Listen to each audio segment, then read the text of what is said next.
Hai Sobat Mantap, selamat datang di episode terbaru dari Lalu Lintas Jaya. Kali ini gue yang bakal jadi host kalian. Dan lo bakal ikutin gue keliling Jakarta hari ini. Lo penasaran kan? Ikutin gue.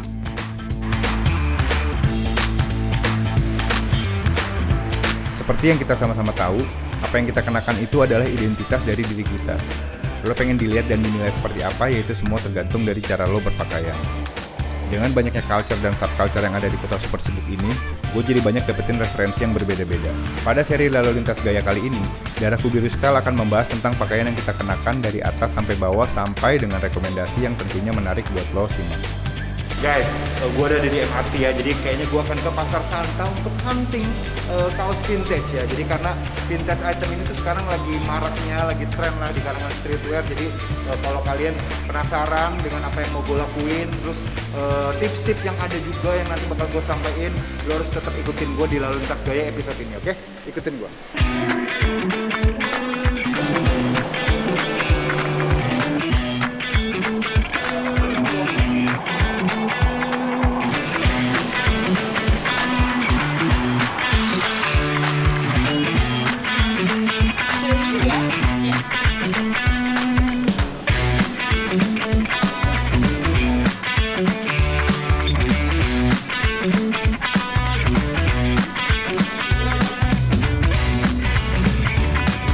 Nah, Sobat Mantap, sekarang gue udah ada di Pasar Santa. Jadi walaupun Pasar Santa ini toko thriftnya banyak, ada macam-macam, ada spesialis ini, spesialis itu, tapi gue mau ajak lo ke satu tempat rekomendasi gue yang gue itu sering beli kesini lah. Dan menurut gue barangnya oke gitu, jadi langsung aja ya.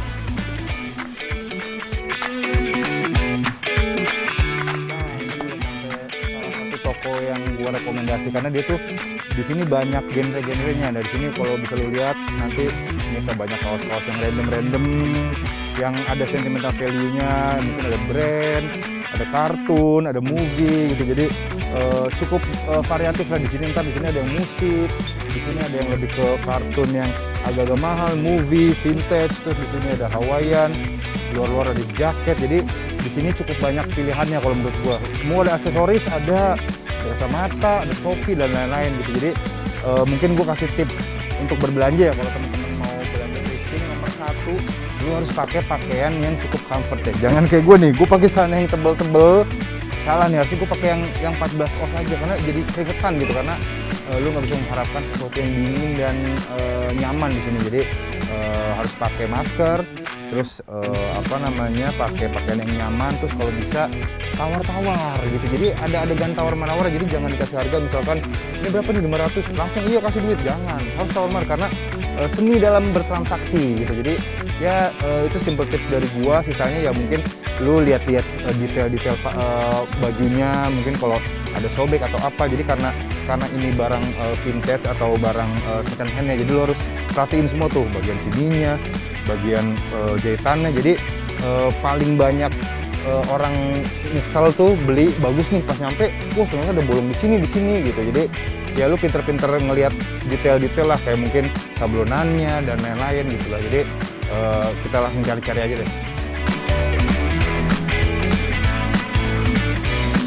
Nah, ini gue kayaknya udah dapet satu kaos nih. Ini The Grateful Dead, satu gue akan ambil, dan satu lagi kayaknya gue akan ambil kayak random motorcycle bike, tapi grafiknya gue suka. Jadi kalau lu nggak ngerti tapi menurut tuh grafiknya bagus untuk dipakai dan bisa lu stylingin, lu mendingan sikat kalau ada. Ini tuh harganya kayak 400-an.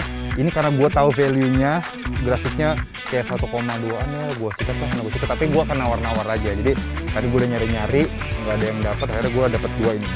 Let's go, kita bayar.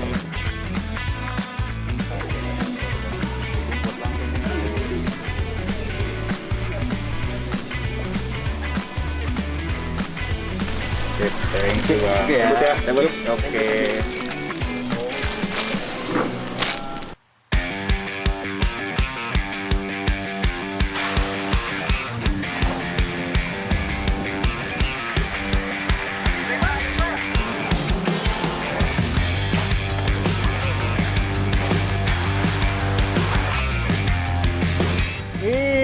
Akhirnya ketemu juga nih Sobat Mantap. Satu lagi nih, Mas Binar. Sebelumnya thank you menyempatkan diri nongkrong di sini, jadi gue bisa samperin lu ke sini. Gak usah jauh-jauh ke luar, gak usah jauh-jauh ke Lampung. Jadi gue agak atas sedikit kali ya. Iya, boleh. Biar enak nih. Jadi lu nggak sadar kan, gue lagi pakai kaos collab lu nih. Ya nggak? Toidi X Daraku Biru. Ya, nah, iya, nah gue tuh pakai ini gue nggak mau jadi poster nih ya. Jadi orang-orang nih masih banyak yang belum tahu nih sejarah singkatnya Toidi nih. Nah kalau bisa diceritain sejarahnya Toidi itu gimana sih? Terus apa referensi lu ngebuat Toidi dan lain-lain? Waktu itu referensi masih dikit banget ya, waktu zaman masih mula-mula ada yang internet gitu di tahun 2008 gue coba buat Berkakus, oke. tempat sharing forum-forum yang lainnya juga, salah satu Daraku Biru juga di tahun 2009. Nah dari situ udah jalan 2-3 tahun jualan ke forum, akhirnya gue balik ke Lampung dan start untuk buat store fisiknya di Lampung. Oh, dengan nama Toidi itu. Oke. Kenapa namanya Toidi Holic? Oke, waktu itu gue nggak sengaja waktu pas zaman SMA itu kebetulan ruang lingkup gue anak IT di SMA 1 Bandung. Jadi gue main ke backyard yang mana dekat dengan anak-anak programmer, mereka pada ngebuat bugs, pada nyari bugs dan juga buat virus. Jadi Toidi artinya idiot, terus gue balik. Oh, Toidi idiot, itu idiot. terus gue balik, terus gue buat nge-device lab sekolah sendiri gitu. Oke. Oh, itu namanya Toidi. Toidi. Oke. Jadi idiot kayak merusak sistem komputer. Ya. Toidi Holic ya. Oke, thank you banget Mas Binar. Gua mau coba samperin sobat mantap gua untuk bicarain tentang Daraku Biru style buat nge-sharingin ini nih gitu. Jadi silakan lanjut ya. Gua lanjut ya. Thank you Mas Binar. Thank you.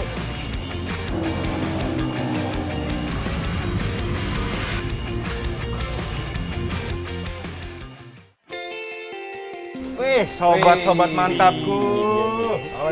Sehat-sehat, gimana sehat semua? Gue numpang nimbrung ya nih, jadi gue tahu kan kalian sering nongkrong. Gue buka dulu ya. Boleh. Gue tahu kan kalian sering nongkrong kayak ngebahas tentang vintage di sini juga banyak teman-teman yang suka vintage. Jadi tuh gue abis thrifting ya. Cukup mahal, ada yang cukup mahal, ada yang standar. Dan gue tuh mau memvalidasi apakah barang-barang thrifting vintage ini tuh valuable apa enggak. Jadi itu gue beli tuh ini tuh tadi di Pasar Santa tuh 1,2. Ini tuh 850. Nah, Kalau misalnya gua itu, menurut gua kalau menentukan valuable apa enggak tergantung dari elunya sendiri yang lu mau beli. Iya, gue sih suka grafiknya sih suka sih grafiknya suka sih. Kan biasanya itu kan ada kayak concern kan. Misalnya kalau gua itu karena suka t-shirt band, jadi gua lebih fokus ke historical dari bajunya itu gitu. Misalnya ini kayak produksi waktu konsernya dia di mana gitu, dan limited atau apa gitu sih. Jadi sebenarnya tergantung dari diri lu sendiri aja sih, menurut gua kayak gitu. Ya menurut lu gimana ya? Tapi kalau valuable-nya ngeliat dari ini sih, salah satunya juga dari tahun kayak tadi dia bilang tahunnya dikeluarinnya kapan. Kalau ini ada tahunnya nggak nih? Kalau ini ada tahunnya Ini nggak? ada di sini. Oh, ada copyrightnya ya? Ini Grateful Dead kan ya? Iya, ini Grateful Dead. Ini keren sih. Rekening bis. Anjir. Langsung. Gue mau mencoba mendalami lagi nih, nggak cuma grafiknya mungkin. Tapi ini berarti kaos Grateful Dead ya ini ya? Iya. Itu dia apa? Band apa? Dia tuh band. Amerika. Band Amerika, dia udah dari tahun berapa ya? Lama banget. 1970. Jadi waktu itu dia zaman Woodstock lah. Kayak gitu. Ini salah satu band yang gue suka banget. Karena menurut gue dia menarik banget. Karena gini, kalau merchandise itu kan biasanya dicetak dari bandnya langsung kan. Cuman kalau Grateful Dead itu dia merchandise yang di parking lot-nya dia. Jadi kan ada kalau misalnya setiap konser itu ada yang jual di dalam sama jual di luar. Biasanya kalau misalnya di luar itu jualannya fan made gitu. Nah, justru uniknya mereka itu lebih mahal yang fan made-nya dibandingkan kaos konsernya dia jual langsung.